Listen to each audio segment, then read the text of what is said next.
শেখ হাসিনার বাড়ি তো বাংলাদেশে না, শেখ হাসিনার বাড়ি হচ্ছে ভারতে। সে ভারতে আছে, তাকে এখন ভারত থেকে নিয়ে এসে বাংলাদেশে শাস্তি দিতে হবে, তাকে ফাঁসির রায় কার্যক্রম করতে হবে। তাহলে ওই বাড়িটা শুধু শুধু পড়ে থাকার কি মানে, আমি তো বুঝি না। আর প্রশাসনের সাথে যেই জনগণের পাল্টা যে ধাওয়া, আপনারা সবাই জানেন যে আমরা শিক্ষার্থীরা যারা আছি আমরা আসলে কি চাই, দেশের জানমাল রক্ষা করা। তো আমরা কোনোভাবেই চাইবো না যেন বাংলাদেশে কোনো ধরনের জানমালের ক্ষতি হোক বা কোনো প্রাণহানি হোক। সুতরাং আমরা সকাল থেকে সহ্য করে আছি, আমাদের ভাইয়েরা এখনো চুপচাপ আছে, কেউ কিছু বলছে না। কিন্তু আপনারা আমাদেরকে বাধ্য করবেন না কঠোর থেকে কঠোর হওয়ার জন্য।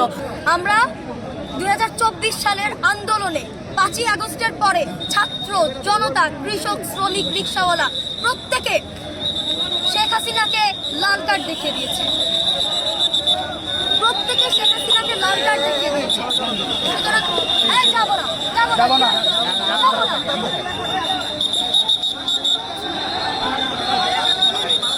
আমরা সকাল থেকে ধৈর্য ধারণ করতেছি শিক্ষার্থীরা, সকাল থেকে আমাদের উপরে শেখ হাসিনার বাংলাদেশে কোনো ধরনের এক্সিস্টেন্স নেই বা থাকতে পারে না।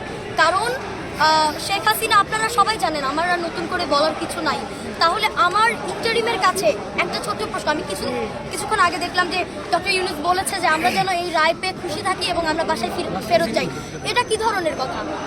যেই বাসস্থানটা মানে পড়ে আছে, এইটা তো আসলে বাংলাদেশে এর কোনো এক্সিস্টেন্স নাই। অনেক ছেলে পেলে আছে যারা খাওয়া দাওয়া করে নাই, যারা শুধুমাত্র কতটা বুঝেন যে শেখ হাসিনার প্রতি কতটা ক্ষোভ থাকলে তারা এই কাজ করতে পারে, একজন সরকারের প্রতি কতটা ক্ষোভ থাকলে তারা হচ্ছে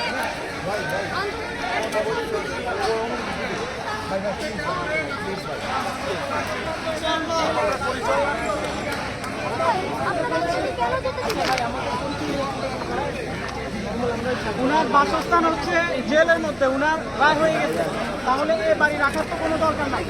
এটা রাষ্ট্রীয় যে মানে কি বলেন, রাষ্ট্রীয় জায়গাটা অপচয় হচ্ছে এখানে। আমরা চাচ্ছি 32 ভেঙে এখানে পাবলিক